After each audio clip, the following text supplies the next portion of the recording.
Welcome everyone to the Adventurers Club of Los Angeles, our Thursday night broadcast programs. Hopefully we're bringing you some interesting content. If you like what you see, make sure you subscribe to the YouTube channel and follow us. We bring you new content every week. We also have podcasts available, so the programs you're hearing tonight, if you want to take them on the road, listen to them in the car, you can pick those up from pretty much any of the major distributors. So tune into those, learn something new and interesting on the way to work. So tonight I have with me Kim McCoy, member 1127. He's a physical oceanographer. We'll get into that in a minute. From talking to Kim, I just had the opportunity to meet Kim fairly recently, and in the conversations we've had so far, near as I can determine, he's the closest thing to a literal fish out of water at the moment that you might find. So, Kim, welcome to the club. Thank you. I'm glad that we still have a little bit of on FaceTime here, and I really look forward to back to the period of communing with all the other adventurers. Yes, we're looking forward to that. It looks like regulations are winding down a little bit, and we might actually be able to see each other in a few weeks here. I've been shot up twice, and I'm still alive. Yep. So, welcome. Can you start by telling us what a physical oceanographer is in a nutshell? Well, that's the first time I've ever been asked that question, Ken. So, I'm a physical oceanographer, which means I have a background in physics and mathematics, so that doesn't mean much to most people. So I know as much about birds in the atmosphere as, I know as much about animals in the ocean as a meteorologist knows about birds in the atmosphere. So I deal with the physics of the ocean. So in the atmosphere, it's temperature, relative humidity, winds and stuff like that. So we deal with temperature, currents, salinity, tides, the things that you can sort of observe in the ocean. Okay. So obviously you're observing these things. Can you tell us a little bit about why someone might want to do those kinds of things?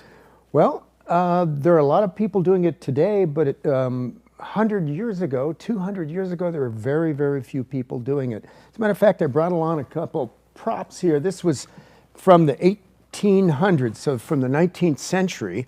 This is what's called a Nansen bottle, invented by Fridtjof Nansen, a Norwegian explorer, and also he got a Nobel Prize also. So this is a Nansen bottle. It would collect water samples, you'd bring it up to the surface, and you'd analyze it in a lab, and so it was very laborious to do that. That was the 1880s.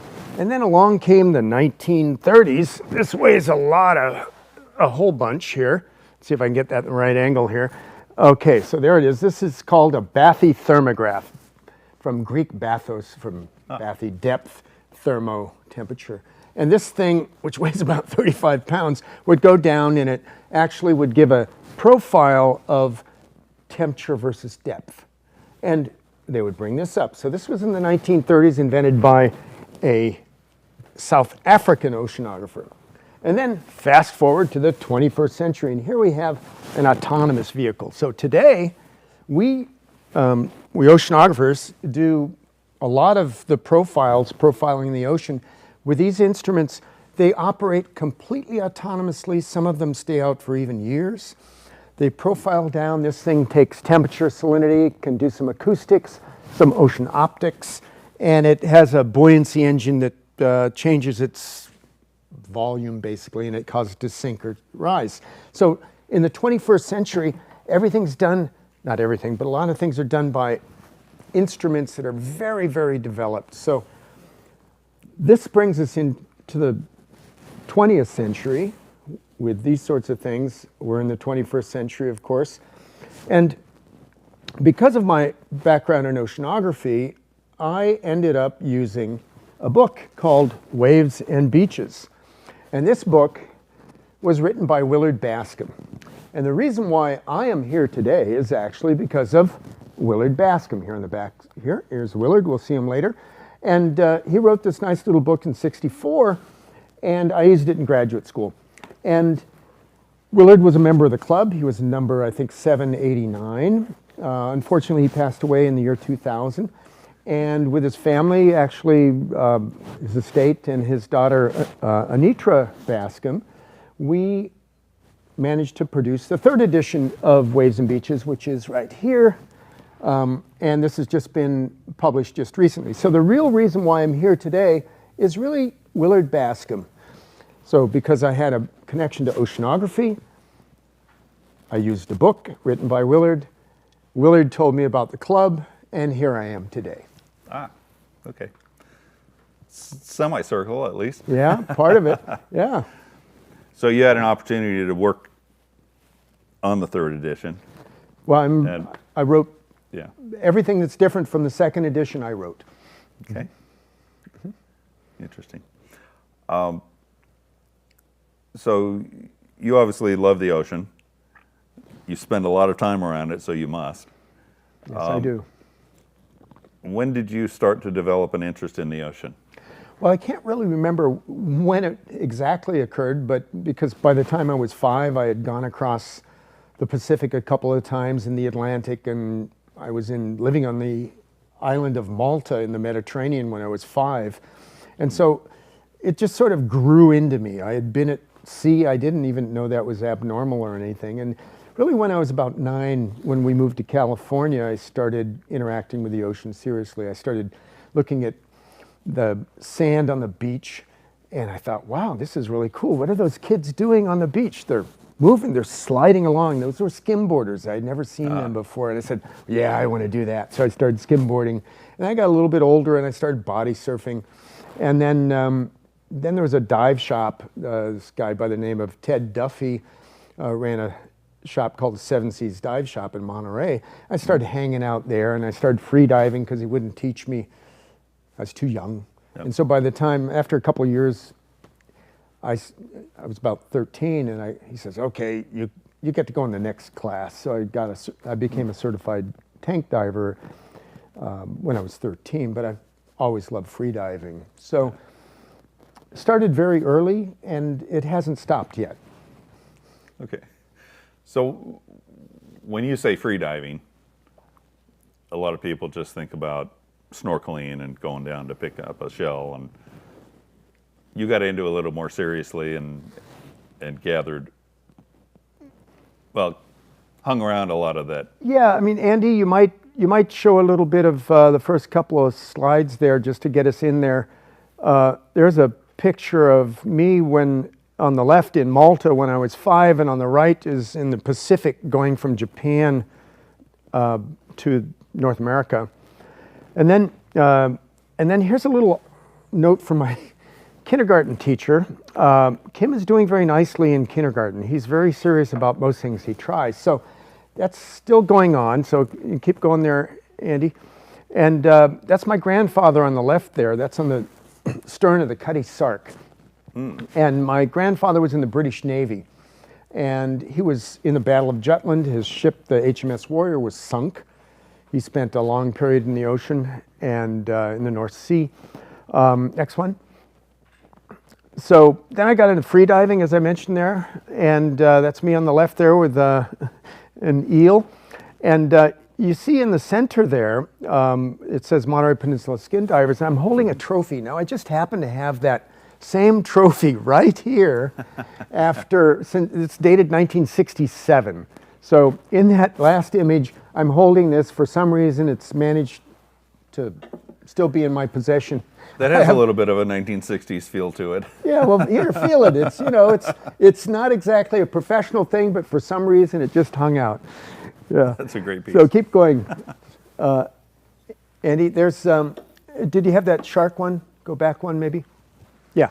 And on the right, you see that's a mako shark. I didn't shoot that thing, but the guy holding the gun did, and he was almost eaten by it. It was about 4 feet from him when he shot it. He took that with a spear gun? Spear gun. Single shot, stoned it, and it weighed 427 pounds.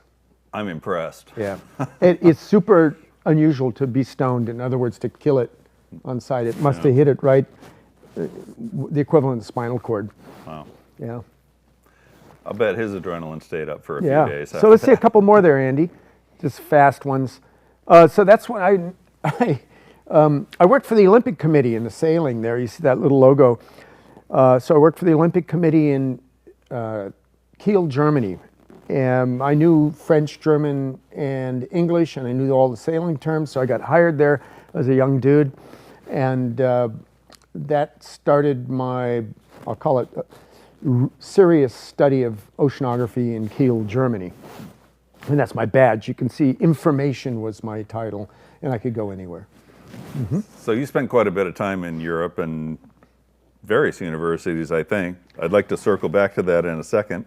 Okay, well, But keep going. you ended up moving from California.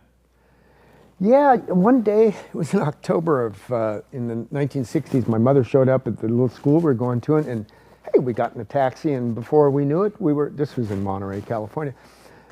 I ended up the next morning in London, England, and I say, oh, but Mom, I've got to do my homework, and Johnny's coming over to play. It's okay. So we were in England for a while. I went to school in a boys' school, 1,200 boys. It was pretty rough school, but I was called the Yank. And so we hung out there, and it was a great opportunity for me because I didn't have any friends. I was the Yank. I was the outsider. But luckily, my uncle, who had gone to Sandhurst, which is equivalent of West Point in the U.S. Military Academy, took me to the British Museum. And that exposed me to the wonders of the world, ancient history, civilizations that had come and gone, and gave me a little bit of context to the fact that, wow, this is not just the little tiny microcosm in which I live in, it's the whole world. Yeah. And so that really awakened me. So what did that do to your diving habits? Well, there's not much water in London to go diving in. I did go fishing with my uncle, catching little fish, but that didn't really supplant my need to go diving. So eventually we did go back to the States, and I continued diving quite a bit along the same coastline that Willard Bascom studied in the 1940s. So I became intimately familiar with many of the beaches and much of the coastline that Willard Bascom had done before, but I didn't quite know of Willard Bascom yet. But I went back to the States, and I went back a different person. Always opens your eyes when you live in a Yes. different culture and different circumstances. Yeah, the world was much larger. Yes. So you actually attended more than one university while you were there. Yeah, I went to, the majority of my university years were in Germany and France, although I did go to junior college initially in California, and then also I did some postgraduate work when I was at the Naval Postgraduate School when I was hired there as an oceanographer. So that's, I guess, 4 university experiences, and then when I lived in Italy for 5 years, and I had a bunch of PhD students and stuff like that would come for summer sessions. So I'm guessing you weren't speaking English all of this time. Nein, also ich habe There's Deutsch. got to be some adaptation going on here. Ja, ich habe Deutsch gesprochen in Deutschland, und als ich nach Frankreich gezogen habe, j'ai parlé français tout le temps, et après quand j'ai changé vers l'Italie, j'ai commencé a parlare italiano, perché lì loro parlano solo italiano. E anche c'è altre palabras, hablamos español también. So yes, it was all mixed in, and to this day I do what's called code switching. My wife speaks fluent German and fairly good Italian, and we have very diverse international friends, so it's always a mix of languages. My mother spoke 7, so I'm still an underachiever, but I'm close. Wow. But so she what did she speak? Well, she was born and raised in Cairo, Egypt, but she was of British descent. So spent the first 20 years of her life in Cairo, and she spoke, let's see, she went to a French school, and she spoke Italian with her mother because her mother went to an Italian school, but she wasn't Italian, and Greek, Maltese, English, I can't, Spanish later. I think Semitic languages too? Semitic, yeah. So when I learned to speak, which was very late. I didn't speak until I was about 3. I heard Semitic languages. I heard Indo-European. And I heard Asian languages. So in Japan, we had a person that took care of me that was speaking Japanese to me. And when we moved back to the States, I wanted to eat with hashi, with chopsticks, and I wanted to sit on the ground and eat. You know, my mother said I was having real problems adapting. I guess I'm still having problems adapting. Don't ever adapt. Okay. Key to happiness. Yeah, so show us another one there, Andy. Yeah, so getting to places aquatic. This is in Spanish Sahara on my way, it was in 1974. Show the next one there. Getting someplace that's doing experiments in California, lots of cables and stuff. Now it's all wireless stuff. Next one. Lowering stuff into the world, into the oceanic world. Next one. And early on, I started going to the Arctic. I've done 9 polar trips. And getting there, I showed you the picture from the Spanish Sahara, getting there is sometimes as much of a problem as actually executing it. So in the Arctic, I did a lot of icebreaker, helicopter, snowmobile stuff. Actually, Waves and Beaches has a few of the stories, a few vignettes in there about getting off the beaten path. But getting there has been the reward for me, and oceanography has been the vehicle. And I've been very lucky in life. Oceanography has served me very well, and hopefully I've made a good contribution to the discipline. But the adventure is way extra. It's been fabulous. So tell us a little bit about the Arctic experience, because I Well, think a lot of people don't appreciate the environment and what you yeah, have to so go through.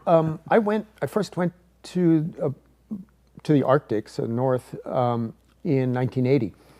And the areas that we went to were extremely difficult to reach. On the west coast of Greenland was an area that hadn't been visited since the 1840s, I think it was Franklin, and the whole party perished.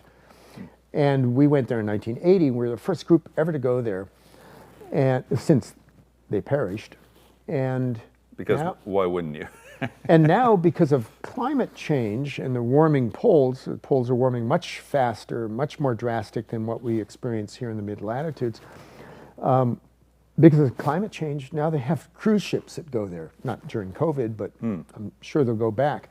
It's completely opened. And the Arctic is so wonderfully pristine. You can see, and I'm not exaggerating, you can see for over 100 nautical miles normally. I used to sort of quiz people when they would first come to the Arctic. I said, how far away do you think that piece of land is, or something? I mean, you could read it in the radar and see where you are on the chart, and always off by like factor of 5 or 10. So the Arctic is fantastic. The Antarctic is even more wonderful. It's interesting that you mentioned that. The furthest north I've been is Alaska. But the one thing that struck me and sticks with me to this day was how clean everything was. Even the air felt clean. It's hard to describe exactly, but it's a different environment. Well, it's amazing what civilization has managed to get us to be used to. Yes. Yeah, go off the beaten path, and it's amazing. I mean, really, anyone who's listening, go out there. Don't reserve everything on the internet. Just go randomly, and you will be amazed at what wonderful things and also rough things occur. But it's fantastic. That's why we're all members, right? Yes. Maybe give us another. Oh, go ahead. I'm sorry.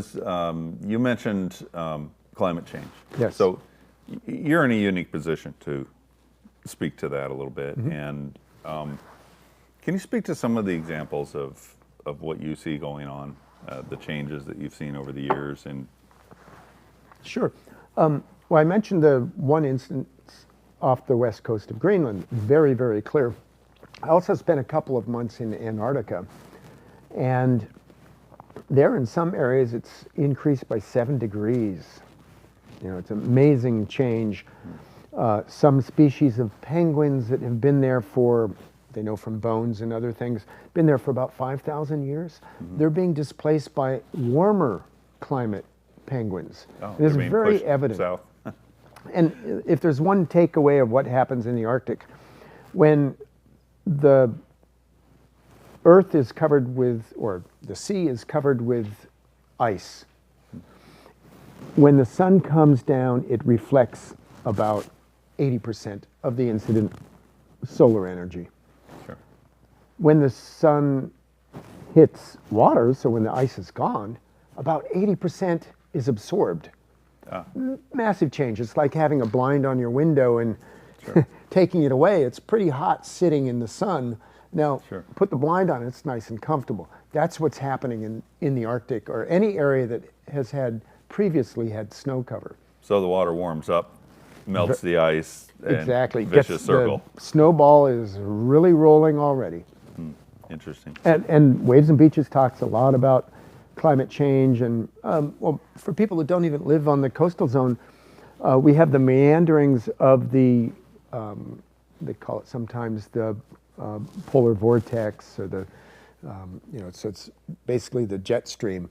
And so it's this pattern of winds that circle in the northern hemisphere. And when things are well structured, it circulates. When things start to meander, like they are now, suddenly you have Texas, like we had a month ago, freezing, and then I think it was only 3 or 4 weeks, 3 weeks later, or 2 weeks later, was in the 80s, I think. It was just massive. It's because you get this cold air coming down, and then suddenly that meander no longer happens. It's like, oh, okay, now we have the normal temperature, or even it goes higher than normal. So for instance, in Greenland, there are many areas that are much warmer than they have been. So, and that melts the ice even faster. And so it's a dynamic that is atmospheric, oceanic, and the ocean absorbs most of the heat from global warming. And when seawater warms, it expands. So it's not only the water you're putting in that increases the water level, sea level rise, but it's also the fact that the water, when it warms, expands. So about a third of the increase in sea level is just because of warming of the water. Okay. So if you're in the Arctic or Antarctic, you're working with the ocean, but a lot of that is covered in ice. Right. So how do you get to the water? Well, you get, Andy, maybe go through, I think there's some Antarctic stuff there. Well, let's see, there's a picture in the 80s of some instrumentation. I surfed that data right there. Go on, next one. I built a submarine. We can pass by the submarine. You can ask me later about, there's the Antarctic. That's a trip to the Antarctic. That railing, so where the ship red ends there, that railing is about chest high. They're like 4 feet high. You can imagine what those waves are like. Going to the Antarctic is not trivial. So next one there, I think we go to the Antarctic pretty soon. Yeah. A 30-second tour of Palmer Station. Palm. There's a little bit of an iceberg in the background. Now we're going to come around to looking out to sea here. It's about 10 o'clock at night, about 10:15 at night. 10:15 at night. In Antarctica, November 2002. And we're just cruising around here in circles, not really knowing what to do. There we are. So this Okay. is sort of the land of the endless Yeah. sun. And the Yeah, so that's 10:15 at night, and I just did a 360 in the Zodiac there to let people realize it's super clear, super pristine, but the weather can change all of a sudden, and you can be dead. Lots of people Yeah. have died in Antarctica. Well, I was going to say, between looking at all of that and the ship with the waves crashing over, it seems fairly easy to end up dead if you're not. Yeah, and they Don't know what put you you're through doing. survival training and stuff like that, but it's a lot of fun. If you queue up the next one there with the penguins, Andy. So I brought along some tails so that maybe I could commune with the with the penguins there, but they're super friendly. Those penguins have been there for about 5,000 years. There's all sorts of things that just come alive when the sunlight comes back. In the winter, they sort of go dormant. The krill still are active. Those are little animals. They're like tiny shrimp, almost. Tiny shrimp, exactly, very good, that live on the underside of the ice. Those are there, and they become pseudo-dormant, less active. In the summer when there's light, the phytoplankton grow on the underside of the ice, a lot like grass. It's basically the inversion of grass on soil. So grass grows up this way, up towards the light. Well, when you put it on ice, well, the phytoplankton go, oh, here's the light up here, and they grow on the underside of the ice, and the krill feed on that. Interesting. Yeah, it's sort of upside down there. But hey, it's Antarctica, right? Sure. All right, next one. Is the next one there, Andy? It's going. So lots of things to do. So the waves and beaches. Palmer Station, 2002. The worst things to be doing in life, and here we are. So this is called surf. You'll see in a moment. Surf's up. Dude. So if you fall in that water, you have about 2 minutes before you start being no longer functional. Able to function. Yeah. And I did, you saw a picture with clothes on there. I believe there's one event that did occur after that, Andy, that, that's with clothes on, but you really want to commune with Earth. Started. Okay, here it is. This is PG, right? You can. So this is a 30-second clip because we only had 30 seconds. You can see the ice floating. It's cold. Now, it's below freezing of fresh water. It's about 28 Fahrenheit. Ice on there. Look what pops up now on the left. Oh, look, a penguin. Ah, voila. That's a new friend. That iceberg's about 150 feet high in the background. Wow. So, you can go from traveling to wearing clothes to being with penguins to surfing on rocks to communing with the krill. So speaking of swimming, this piece of rope that you have here. Oh, this little thing here, this yellow thing? Yes. Well, I never thought you'd ask, Ken. So this thing, let's get it right over here. There we go. So this, you notice it's brown a little bit here, and this is polypropylene line. So I was on a project in the Pacific doing some acoustics and acoustic work, and the chief scientist came down to me. He knew that I had been a freediver, and he says, I got a little problem here. Could you come down and help us out? And I went, what is it? He says, a little confidential. We're sort of stuck. What had happened is the ship's propellers had backed down in the night when the tide got slack and augured itself into this mooring line that was 1,000 feet, it was 1,000 feet deep, 1,000 feet of water, and it was super taut. So the ship was pulled aft towards the back and taut now, and the skipper realized he got a problem. So, all right, so I said, yeah, how can I help? He says, can you take a look at it? So I put on my mask. I always travel with a mask. No wetsuit, just put on my skivvies, and I go, well, do we have any fins or anything? And the cook had one fin. So I put on one fin, a mask, no snorkel, jumped into the water. It was about 53, super cold. Hold your breath, 125-foot boat. Had to dive down. The boat's rocking back and forth. So if I don't dive deep enough, I get hit by the boat or the propeller or the shaft. I don't know what's down there. And I make 3 or 4 dives on this thing, and I realize this thing is taut like a violin string. There's nothing that I can do. I'm afraid if I cut it, I'm going to get killed or something. Mm-hmm. And so I come back and say, can't do anything. So they called out a Navy SEAL team. And the SEAL team worked on this thing for about 45 minutes. And this is just one of probably, I don't know, maybe 200 wraps. It was just gigantic ball. Wow. And this is what was right around the shaft. So the ball was probably that thick. Yeah, it's just a little memento. Couldn't throw it away. I want to switch gears a little bit on you. I better have some scotch then. You have some. I think it was, we were talking a few weeks ago, so my memory may be vague, but you were talking about having done some traveling on the cheap when you were young. Yeah, And you made it quite a ways on the cheap and using some interesting means of getting around. So I'd like to hear a few of those stories if you... Well, I was pretty much on my own by the time I was 16, so I had to really be resourceful.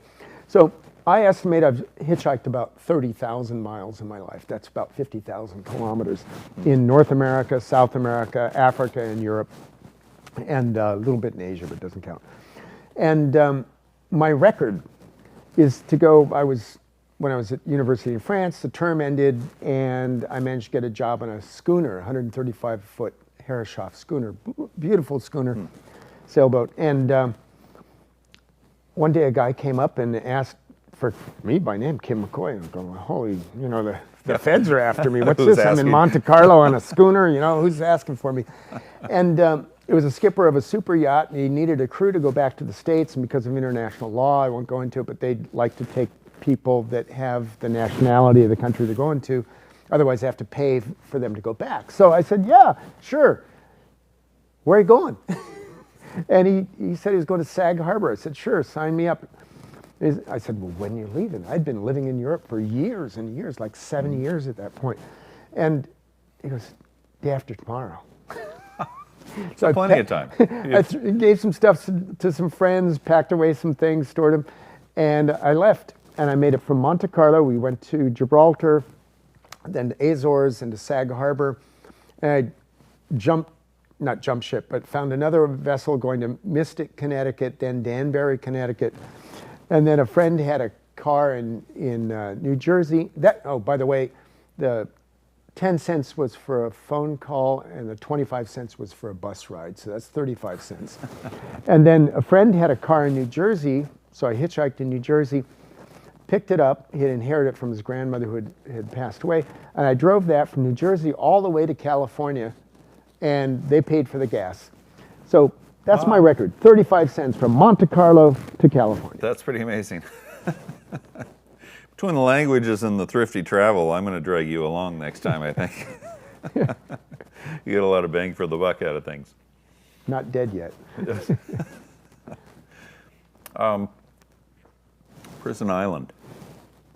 Oh, Pianosa. Yeah, I worked on a prison island on and off for about 4 years in Italy. So I was a scientist in Italy for a little over 4 years and did experiments on a prison island that's been off limits. It's been a prison island for over 2,000 years, and it's been off limits to anything. You can't go there. There's like 5 levels of jurisdiction. Anyway, I ran a bunch of experiments on Pianosa Island, and I like to say how science led me to a life of crime. And I got to know the prisoners quite well. At first they said, don't even talk to them, don't ask them why they're there. But eventually I got to know them over the years well enough. I knew all their names. I mean, they would hug me, kiss me. I was one of them. I would talk with the main jailer to make sure it was okay to give them things. I gave them like a DVD player and some music and stuff like that they loved. So I really got accepted into their little group because there was no vehicles on the island except for a tractor. And the prisoners ran the tractor. So if we wanted anything from point A to point B that we couldn't carry, we needed the tractor. And if we needed the tractor, we needed the prisoners. So we got this really good rapport. And one of the edgiest things I've ever done in my life is went on a run with a prisoner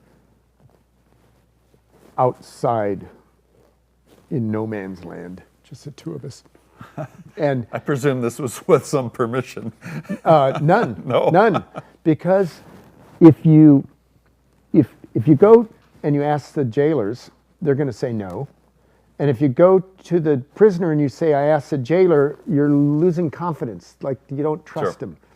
And the guy that I ran was the heaviest criminal on the whole island. He was murder, I hate to say these things, but murder, rape, human trafficking, drug dealing, and pretty heavy dude. But he saw me running around trying to keep fit a little bit in the morning, and so he sort of came up, I see you run. All in Italian. I see you run, blah, blah, blah. And eventually, after a couple of weeks, it's like, would you run with me? Yeah. And so when the prisoner's asking you, would you run with me if you break that confidence? Yes. But if I break the confidence, then I wouldn't get the tractor anymore. Yes. But if I was wrong, I might get murdered. But that's another story. Well, minor consideration. Yeah. I guess it's not like they're going anywhere anyway. It is an island. Yeah, it was. Yeah, no one had escaped that I knew of, but it's a different experience. Okay. So you're taking up some new hobbies recently. Yeah, let's see. That are not aquatics related. Yeah, just to dry out my gills a little bit there. Andy, maybe you got something there. Let's go move forward. I'll just segue this. Submarines, that's an autonomous vehicle there, and the yellow one, that's a deep rover on the left. I was instrumenting that. Next one, we'll move into this fast. There's an autonomous vehicle just like this one. Keep going, that's in Cuba. Free diving stuff, keep going. Sometimes I do things on my own, so we're doing an experiment, well-funded, everything. I go, can I go diving? And that was a 96-foot free dive in Bermuda in 4,000 feet of water. Keep going there, Andy, and we'll get to this. There's some more free diving. We'll keep going. We want to get, there's diving. That's interviewing again. Deep diving, that's like 450 feet, got in the news. Then you do some motorcycle riding in Baja. And so I got into off-road motorcycling for about 4 hours before I decided it was time to go and ride in Baja. 4 hours off-road, that's enough, isn't it? Expert. Yeah. So I bought a motorcycle from someone that I was introduced to. It was used, and I'm not a tall person. I'm vertically challenged. And so the motorcycle was a little bit too large for me. So the first night, I dislocated my shoulder. In that last picture, you can see we've got fuel that we carried. And so then I did sort of an edgy thing here, which combined land and sea. So I got off the motorcycle. I convinced some pangas, so these fishermen that had the fishing boat, the small pangas that they call them in Mexico, for $100. I said, hey, will you take us to Santa Catarina? And they said, sure. So we loaded about 500 kilos, about 1,000 pounds of gear, motorcycles and additional humans, into this panga. And it was super top heavy. And I think the next one here, Andy, runs about 4 minutes. Top heavy. This is in Mexico, offshore. $100.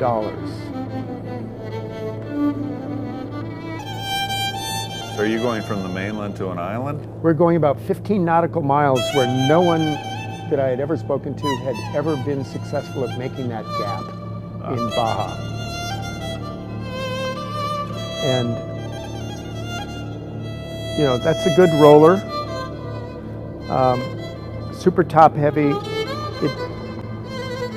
Blowing probably about 25, 30 knots.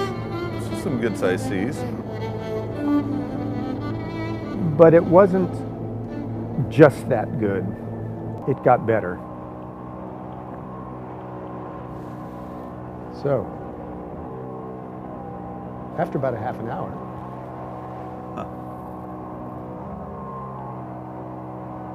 we're After offshore. about 30 minutes, we found out our fishermen had never, ever been to Santa Is that audio good, Catarina. Andy? Yeah. They'd never been to They Santa had already Catarina. agreed they'd go there for $100. But they agreed they'd go there for $100. And you'll see You have this a guy new looking threshold around. for what $100 is worth now.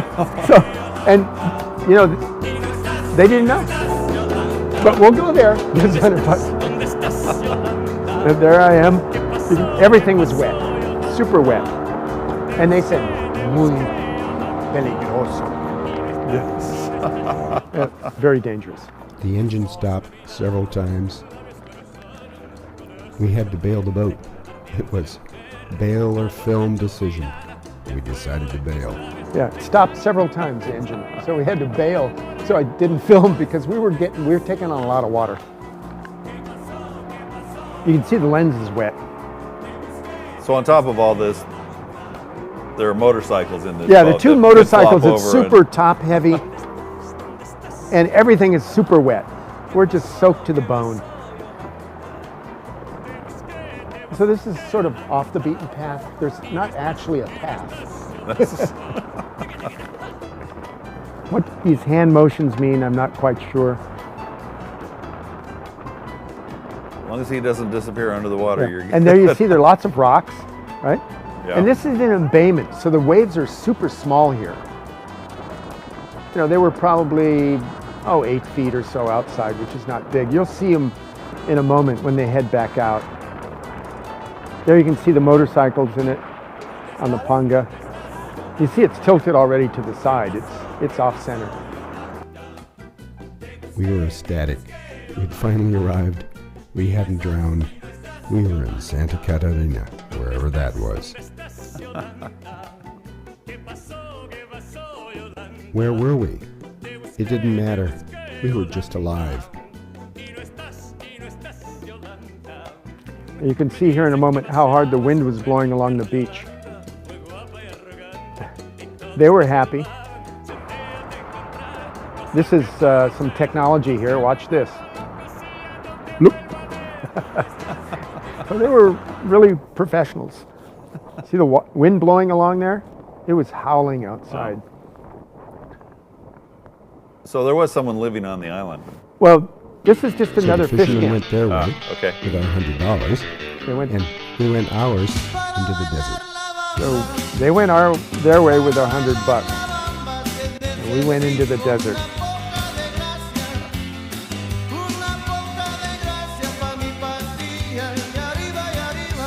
Yeah. We were just happy we were alive. I tell you, we were both scared. We took off our motorcycle boots because if we capsized, which Yeah. was close, You didn't want to sink. we didn't want Head to. back, and for us to press on back into the desert. Oh, that's it, Andy. That's okay. There was nothing there. Thank you, Andy. Yeah, so, motorcycles, but it's still around water. Yep. So you had an opportunity. When did you meet Willard Bascom? Well, I met Willard Bascom at a Deep Submersible Pilots Association. And I'm sure many of you are members now. It's actually been disbanded. It was a meeting, and he was talking about Brother Jonathan. He was a great guy.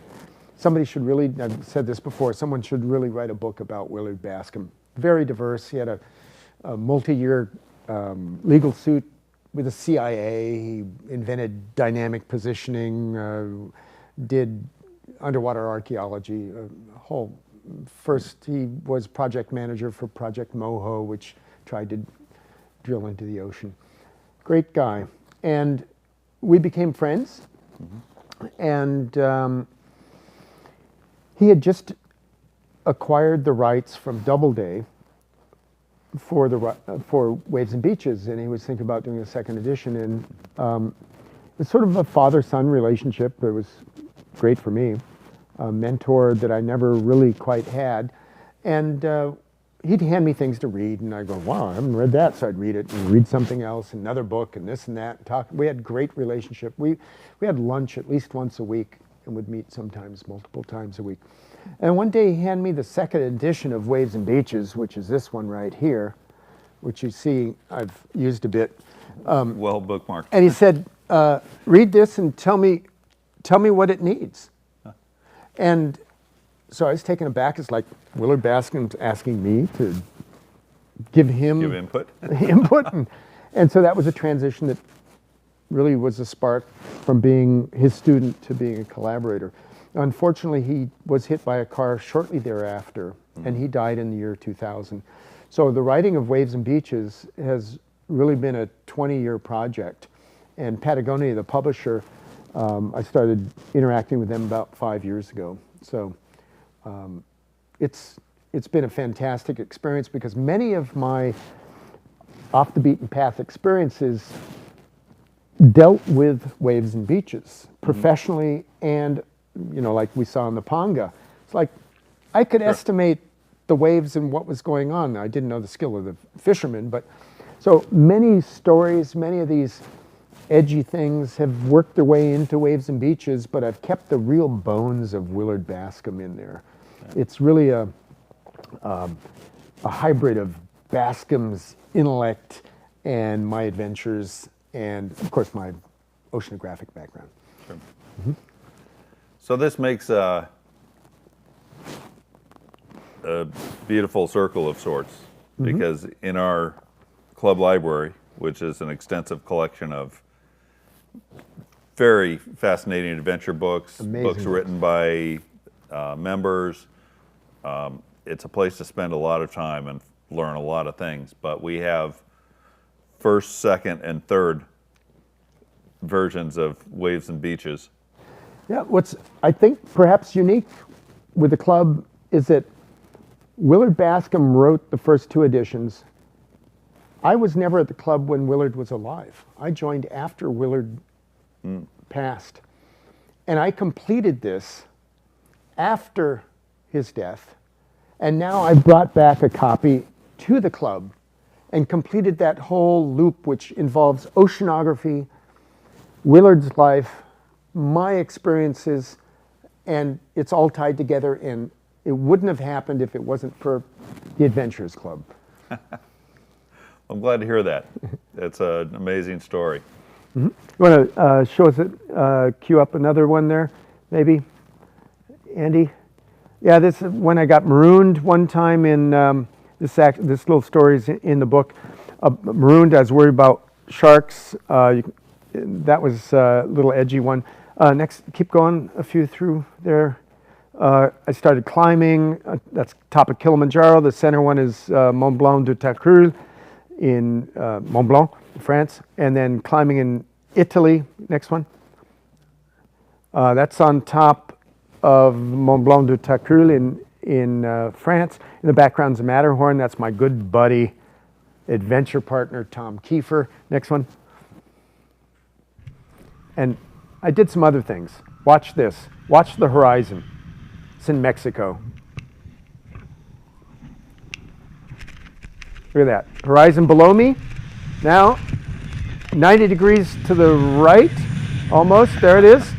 Up. Goes up again, 90 degrees, then 90 to the left. Right? And all I had to say was, that was a good one. That was out of control. So I started paragliding about 8 years ago. And you're still alive? Still alive. I paraglided just a few days ago, actually, up in, down in San Diego. Yep. So above, below, whatever they... Frozen water. Frozen water, yeah. Maybe next one there, Andy? Yeah, that's Tom Kiefer again in the center, and Craig there on the right. We swam, perhaps some of the viewers have been to Italy, and they've heard of Cinque Terre in northwestern Italy. Rick Steves talks about it. We had so many people coming and going, we'd tell them that we got tired of hiking it. So we'd tell them take the train and go, and then I came up with this stupid idea, it was great. So instead of walking it, why don't we swim it? So we swam, the three of us swam the whole Cinque Terre. It's 9 kilometers, 6 miles. Oh. Did it in two taps. So, a little adventure. Yeah. Getting on the train was another thing with the Speedos, but that's another story. Yeah. Okay. So sailing. So let's see that one there. You got it queued up there? Nope, go back to the one with the sails. Yeah. So the upper left, that's Spinnaker Run. I'm on deck there. That's going from Canary Islands to Antigua in the Caribbean. The one on the lower left is from the Canary Islands in the 70s. That's a big wave. You can see the line being washed forward there. It caught a turtle. And the upper right, he's taken a land sighting. This is before GPS. I learned how to use sextants and navigate. I can still do it quite well without GPS. And that's how we crossed the Atlantic. That's how we did things at that time. Yeah. Now it's way too easy. Okay. Yeah, you mentioned pencils and slide rules. That's Yeah, when I started you have to out, be of a certain generation to even know what those are. Yeah, Bascom and I started out with pencils, graph paper, and slide rules. Now it's GPS and internet. It's amazing. Been lucky. I've been on, I used Nansen bottles. I've used everything here, by the way. These are not just props out of museums. These are things that I've actually used. So I have a question I didn't ask earlier on this modern piece. This one? Yes. Is hold it that up. that's not tethered, right? That's Completely free-floating? completely free floating. Yep. And I assume it has a GPS or Yep. some. GPS receiver, and so it profiles down, and then it change. So it's negatively buoyant. Then with this piston arrangement, it makes itself buoyant again. Comes back to the surface, get a GPS fix, and then it, depending on the communications available, can transmit that via satellite Okay. to anywhere globally now. And so it has a profile, a latitude, longitude, and it's just the same as if a ship was there. It's amazing because the ships cost $20,000 or more a day. One of these things costs between $10,000 and $20,000 total, and they can make profiles for over a year. So hundreds and hundreds of profiles. So the cost effectiveness is very, very clear. That's actually one of the things that helped me in oceanography, so to say, is I was involved in some of the very first low power microprocessors that were used in underwater data collection. So that's sort of, I rode that wave. Okay. Now, am I correct? You had a company that produced Yeah, instrumentation? This is Sensors. yours? Yeah, we designed and built oceanographic instruments, sold them all over the world, probably about 40 countries.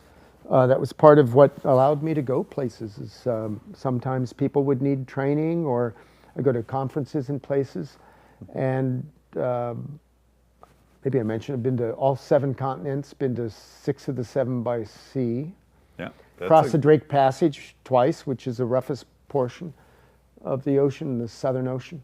The Vendée Globe just completed that. I talk about it in the book.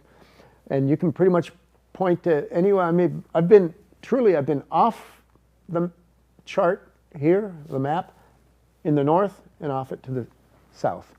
So, I'm glad you found your way back onto it. yeah, I'm still here. Yeah. So, Okay. okay, want to do up another one there? Oh, there's Rub-a-Dub-Dub, 3 Men in a Tub. That's, so we take large oceanographic vessels and we have small ones too. Next one. This is in a cave, a sea cave on Santa Cruz Island off of Santa Barbara. Watch this. That's the beach below.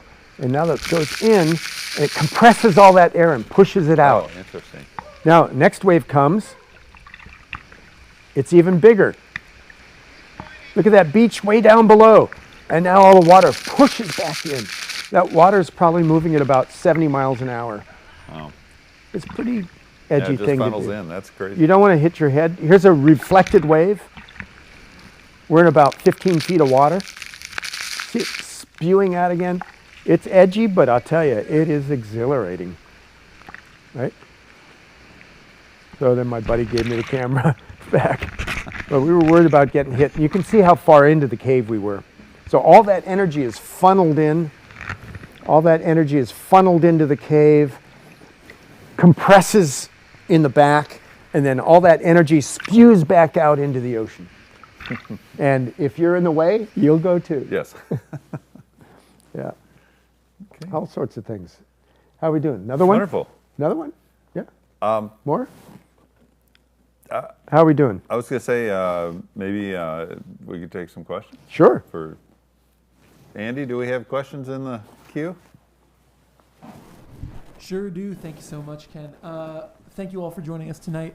Love to see your smiling faces in the chat. First question of the night comes from LD. LD wants to know, what is your favorite body of water to be in and why? Well, I could say the bathtub, but well, diving, I've dove all over the world. Diving in a kelp forest is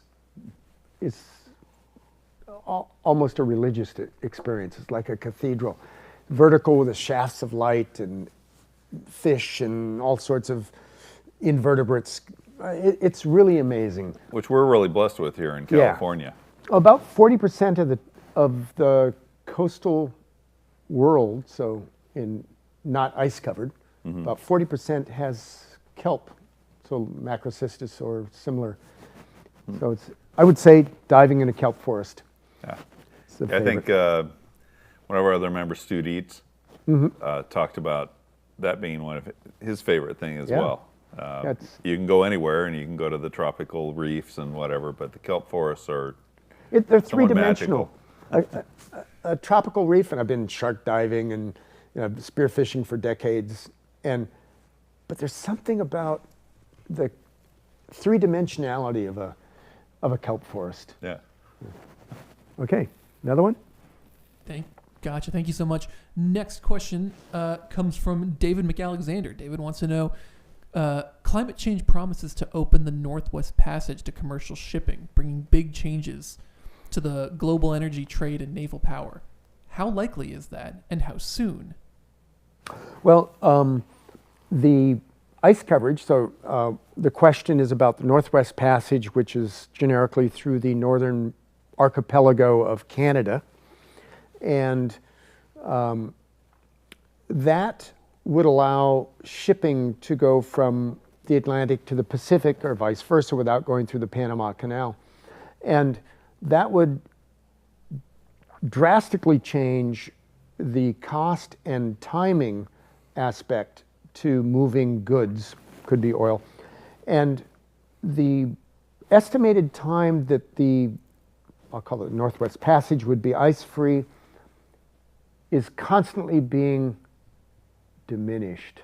What they thought was 20 years ago was going to be maybe in 50 years is now less than 50 years. And then, what they thought 10 years ago was going to be 40 years up. And what they're thinking now is within a decade, it could be easily commercially scheduled transit. So yeah, it can change things. So global warming. Yeah, global warming is causing that. So we know that the Earth is warming, it's undeniable in the data, and it's all sorts of reasons, arguments for reasons. I believe most of it is human driven, but regardless of what you may or may not believe, it is warming. The data is irrefutable, and it will not be too long before the Northwest Passage is open. Gotcha. Thank you so much. Next question from the chat comes from Mike Nelson. Mike wants to know, did you spend a lot of time overseas because of your mother or father's work? Mike Nelson. That's like Sea Hunt? It's from Sea. Yeah, I better answer this question. So, as I mentioned earlier, my mother was born and raised in Africa, and I was born in the U.S., so that makes me sort of African American, maybe, I don't know. Bad joke. But anyway, my parents met in Cairo, and my grandfathers never met. So I had this bimodal existence. When my parents didn't get along, which was frequent, my mother would pull up the kids and we moved to Europe. So it didn't have to do with work. Moving to Japan did have to do with my father, who was in the military during the Korean War. He actually ended up doing World War II, Korea, and Vietnam, but that's another story. But I was pretty much on my own when I was 16, so I didn't travel too much because of family business, so to say, but I did travel because of parental business. Sure. There we go. Yep. I went to Europe not knowing anybody. I went when I was 17. I hitchhiked around Europe 11 countries on my own, didn't know anyone. Stopped in and saw relatives in England, but completely on my own, didn't know where I was going. Gotcha. Thank you so much. Next question from the chat comes from Keith Aquatic Images. Is the 3rd edition of Waves and Beaches available on Amazon? Yes, it is. This book is available on Amazon. It's also, you can get it on the Patagonia site, the publisher. And if you like it, buy it. You can get some previews. And if you really like it, write a review.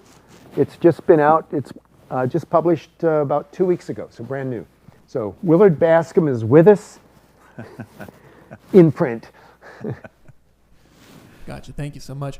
Final question of the night is from Paul Graves. Paul wants to know, what are your thoughts of harnessing wave energy, scalability, viability, and ocean impact of its impact?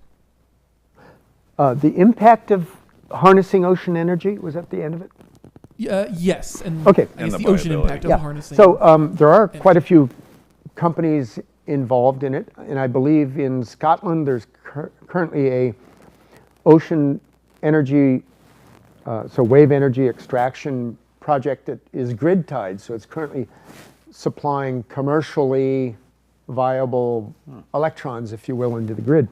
So wave energy is extremely significant. The Bureau of Ocean Energy Management, I think it's called in the US, estimates that the amount of wave energy along the US coast is enough to actually supply all energy needs of the US. Now, harnessing that from a mechanical vantage point is rather involved, and then you wouldn't have any waves on the beach, which has other problems, but it is commercially viable. I'm actually involved with a couple little projects that deal with wave-driven energy extraction. So all you have to do is Google, look at ocean wave energy, and you'll find quite a few projects. The Department of Energy, also DARPA, has some things to look at small-scale and large-scale energy extraction from waves. Okay. Thank you. Okay. That was the last question? So can you run Yes, to the end there, Andy? For sure. Is there a picture? Yeah, there's a picture of Willard Bascom. Yes, sir. Yeah. Yeah, there's Willard Bascom. And go one before that. Oh, one after that, sorry. One after that. Yeah, there we go. And that's the cover of Waves and Beaches. You can see Willard Bascom on the left there, and myself, Kim McCoy, on the right. 400 pages, lots of references in it, about 150 references, so for people who want to get deeper into the ocean. And there are also things about climate change projects and sea level rise, about 10 or 20 of those references. Beautiful pictures. I mean, I still look at them and go, wow, that's a beautiful picture. So even if you just read the captions in the book, there's still a lot to be taken away, but hopefully you don't just do that. There's a ton of information in it. And there's a reason why this book, in its prior editions, was used at the Soviet Naval Academy and the US Naval Academy during the Cold War at the same time. Interesting fact. It mixes emotions with equations, and there's plenty of adventure to be had. Okay. Well, thank you very much. This has been a great evening. I've enjoyed having you here, and appreciate you sharing everything with us. Great. Go out and pick up the book if you have an interest in the subjects. You might develop one by reading it, even. Yep. Go find your own spark in the sea. Yes. That's it's really as I said, it's cross between adventure and emotion and equations, and I wouldn't be here, so it's not a book plug. It's an Adventurers Club plug. It's Willard Bascom, who wrote the first 2 editions. We both were in oceanography. We crossed paths. I wrote the 3rd edition. Here I am at the club. It's a great closure. Yeah, it's great. Here- All right, everyone, thank you for tuning in tonight. Really appreciate your attention. Hope you enjoyed the evening. I want to talk a second about social media. Please go look us up. We're on Facebook, Instagram, Twitter, LinkedIn, and YouTube. So many channels to get to us and pay attention to what we're doing. Hope we've brought you some education, some entertainment, and just an interesting take on life. Thanks from the Adventurers Club of Los Angeles, taking you off the beaten path. And don't forget to use your Nansen bottle. Good night, everyone. Night.